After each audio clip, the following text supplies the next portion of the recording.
Bonjour à tous! Alors aujourd'hui, je suis en train de faire un bouillon d'os qui va être anti-inflammatoire et très bon pour la digestion.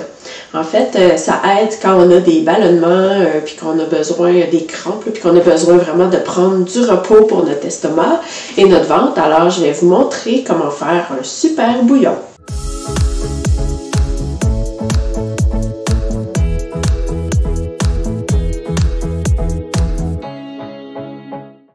Alors, dans mon bouillon ici, j'ai mis des morceaux avec de la moelle. C'est ce qui va faire un bon bouillon de bœuf.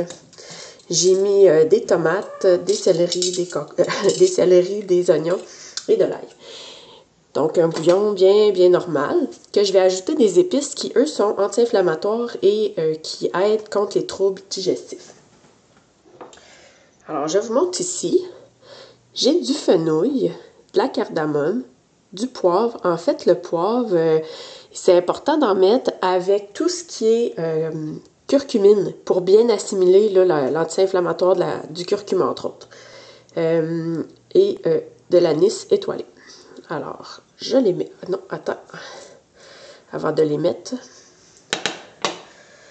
je vais mettre mes graines de cardamome ici.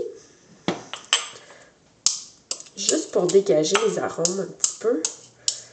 Ça casse pour vraiment ouvrir la coquille. Alors, je mets ça dedans.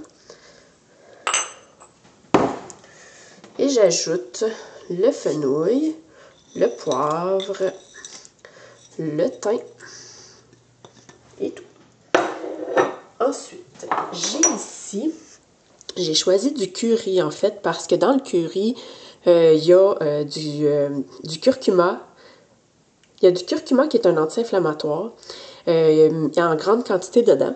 Il y a aussi de la coriandre, du fenugrec. Et tout ça, c'est super bon contre les troubles digestifs. Alors, j'en ai dedans 2 cuillères à thé. Ici, j'ai des baies de genévrier qui sont un goût très boisé. C'est vraiment super bon. Ça va bien aromatiser en même temps notre bouillon. Ça, je vais faire la même chose. Je vais en prendre qu'une cuillère à soupe. Donc, ça fait seulement quelques grains. Que je vais légèrement écraser.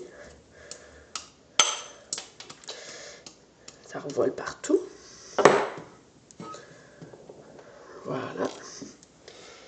Et finalement, j'ai de l'ortie. L'ortie n'a pas de propriété pour la digestion, pour aider la digestion. Par contre, c'est un tonique général et voyons, bien difficile à dire.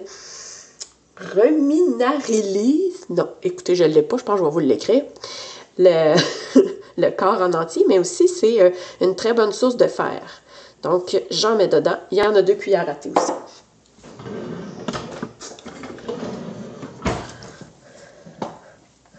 Alors, je brasse bien et je laisse mijoter. Mon bouillon, je venais tout juste de le mettre, en fait.